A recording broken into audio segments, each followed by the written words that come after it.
I'm CT. When I'm not busy being Arroe, the podcaster, I live in the real world. I mean, everybody has to have a job, right? Mine is CS, customer service, solutions, relationships, while keeping my team motivated to keep a constant contact with every person who has chosen to stop into our location. Episode number 108, bringing back dead smell and lost dad. This is C.T.C.S. Transition walk, day number 1 out of 3. Yeah, I got a live performance this Saturday night. Man, it was one hell of a day in the studio today for the podcasting. I was with David Alexander today. He's the guy that photographed that hotel for Hotel California and the Eagles. Comedian Dan Crone was another one that was on my show today. He's got a brand new album out. And Travis Mills from MTV. You know, I live in this world where I'm blessed with the opportunity to talk with so many famous people. And then your heart says, shift gears, dude. You got to go be in customer service. Oh. It doesn't shock me when we have super misleading things here. We've got Coca-Cola here. It says it should be $5.99, but in the smaller print it says you have to buy 3. When you buy 3, it's $5.99. And so people are coming up and they're saying, I thought this was supposed to be $5.99 and you charge me $9.99. But no, you have to buy 3. Okay, here it is, the first installment of this week's What Would You Do? A guest comes in with a receipt from a week and a half ago, and she purchased chicken breasts, boneless chicken breasts. She says she was charged $3.49 a pound for it, and she goes, but if you look at this brochure or this flyer, it says I should have been charged less than that, $1.80 a pound. She doesn't want to have part of the money come back, like where we overcharged her by accident. She wants it all back. What would you do? Well, in the process of trying to figure out what the answer would be, giving her free chicken, which she never brought the chicken in. She just brought us a picture of the chicken that she purchased. So we went to the customer service manager and asked, hey, would you give her all the money back? And he goes, I don't know. And so he looks over the flyer. I mean, he really looks over the flyer. He looks at the chicken. He takes it to the manager on duty. The manager on duty says, all right, we're just going to have to bite this one, guys. Okay? She doesn't have the chicken here. She does have a receipt. Give her back the money. I think the thing that got me the worst with the scam artist, because she does that every single week. She comes in here and she wants her money back because something was wrong with the price, is that she was telling me that her husband got her the peanut butter. And then while I was making the transaction, she started making she started asking questions about, when did you guys go to buy 4 and you get it at this price? I said, we've been doing that for a while. Why are you doing that to people like me who are single? What? Wait, she talked to me about her husband, but yet she says, why are you doing that to me? Every Thursday she comes in here and something was marked wrong and she wants a full refund. And it's never from this store. So he comes in here with $4,200. Is that what it was? Yeah. I think it was closer to $4,700, but yeah. And I did all that paperwork and he seemed legit. Yeah. And then, but his social wouldn't go through. The money order machine wouldn't take it. Kept saying invalid number. So I told him that, and he's like, he was not from here. Mm-hmm. And then he tried to present like an alien card, and I was like, well, you got a social. I've got to take the social. And then it wouldn't work. And so I refunded him back with $4,200. And I don't know. I think I believe him, though. Yeah. You know what I mean? I do, but I have a more serious question. Yeah. Did you hit the right buttons on the refund this time around? Yes. When I realized I had to do that, I was like, fuck me, man, dude. God, I don't need to get written up again. Huge change at the store today. When I first started in September of 2020, it was right smack dab in the middle of the COVID-19 lockdown, so we had sneeze guards up at every single register. So when I came in today, no sneeze guards. They're gone.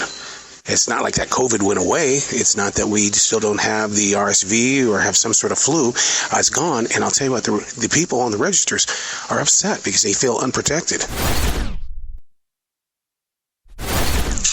Transition walk, day number 2 out of 3. A transition walk is separating yourself from the business world that you live in, or the world with too many family members and friends, and you just walk in an area where there's solitude and peace. This happens to be in a forest in South Charlotte, North Carolina for me. And it just rained a few minutes ago, a fall rain with the fall colors, a light breeze, the temperature about 56 degrees.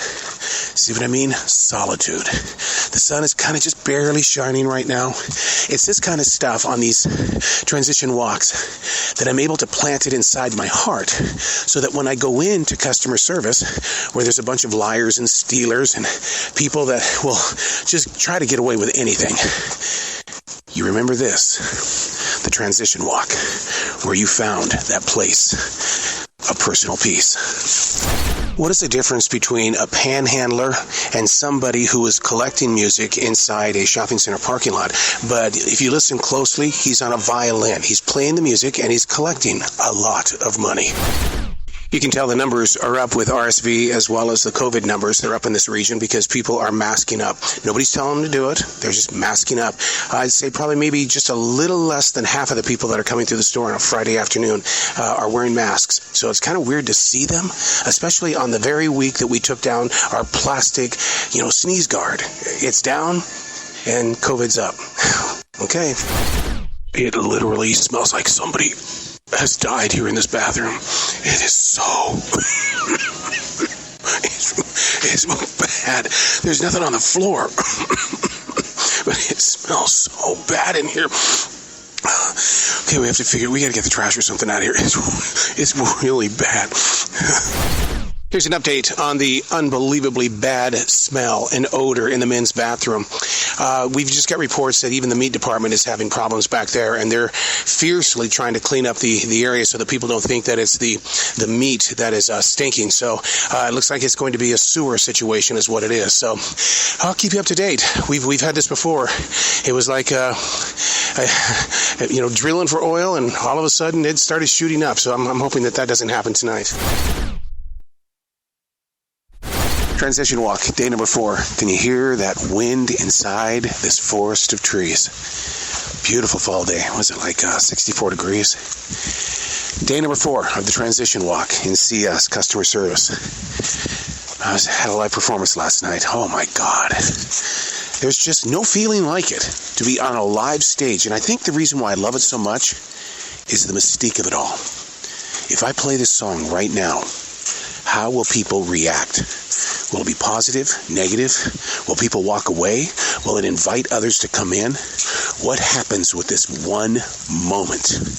I think the same is true about customer service. What I say, what I do, how I react, will they come back a different day? And the day begins, the official Shit Show Sunday show. That's what it is, man. Lots of people everywhere decked out in their favorite NFL jerseys. One of the fringe benefits of being at a grocery store is that when you start seeing meat with $5 off, $10 off, you go back to that department and you start stocking up on your own. Especially since I'm going camping. Man, I need me some camping food. And now another exciting edition of What Would You Do? A guest comes in. She's pretty distraught. She says, I just bought my flowers, these lilies, $15 a piece a couple of days ago, and they died. The little petals are everywhere. They should last longer than that. And I go, did you bring the flowers in? No, I did not. And I said, do you have your receipt? No, I do not. What would you do? So I took it to my department head. We ended up going to the floral department and then to the GM, and everything was based on next time, bring the flowers in. We'll just do an exchange this time. But then she didn't say she wanted an exchange in the beginning. She says, I want my money back. So what we did was we gave her money back, and then she decided, no, I think I'm just going to go do the exchange. So we gave the money back, went through that whole rigmarole of searching for her receipt, and then gave her money back. She then says, no, I want the flowers. What would you do? How do you keep your calm on a shit show Sunday? A girl, maybe 7 years of age, comes up and says, I can't find my father. Right away, you go into like a take care of this child mode. Yeah, and the first thing I heard out of your voice was, we're going to find your dad. And I hear you do the page for the description she gave you, blue shirt. And then all of a sudden, I'm walking the store looking, then I see our florist walking, then I see our bar, and we're all going throughout the whole store looking for a blue shirt. With dark hair. With dark hair. And I stopped the guy and he goes, I'm not the dad. And he had already been stopped. Yeah. And then when the dad comes up, was he wearing a blue shirt? No, it was a pink shirt and he had blonde hair. Bless her heart, though. I mean, but he Did he act, because you had to page him twice. Yeah. Not once, but twice. Very nonchalant, which makes me wonder if he's not sitting over there at the bar. That's the first place I went. I went over to the bar. I'm thinking maybe he's hammered. Yeah. But, I mean, she's up here freaking out. Very nervous. Yeah. She doesn't have her dad. And apparently he didn't care. So, I don't know. I felt for her, Yeah. All right, it's time for the official taste test. This is the Health Aid Kombucha Holiday Cheers. I mean, it's only, October 22nd, and the Holiday Cheers is out when it comes to kombucha. Now, I used to make kombucha, so I know what it's supposed to taste like. I know what you can do with the flavors. So I'm going to open up this little bottle here. We're going to taste it, find out what a Holiday Cheer is all about, or what it's going to do to the inside gut. Yeah, the inside gut. Ooh. Oh, my God. It goes right up the nose, man. That's a Holiday Cheers. It's got kind of a bite to it. Oh, my God. The bubbly probiotic tea for a happy gut. Yeah, that's going to make me happy. Okay, this right here, this was a theft going down right here. I can, dishwashing soap and soft soap. That's all that's in here. This was a theft. They were getting ready to get run. Honestly, if I was going to steal anything, I would steal soft soap too. You would steal the soft soap? Oh, 100%. Those are the best, but they're always a little too pricey. Yeah, but that doesn't smell like butt. No. Well, that one does. See, I'm not so off, am I? No, you're right on with that one. And Don, what I'd like to do with Don is just put it all in my hands, because because I'm a guy. Yeah. I got more crap on my hands than I would. Look at you! What are you doing all fancied up like that? My friend Mike got married tonight. Really? Wow! Nice. Wow! This is a special treat, man. I'm not used to seeing it. Yeah, but you sport a good bow tie, though, man. It's perfect for you.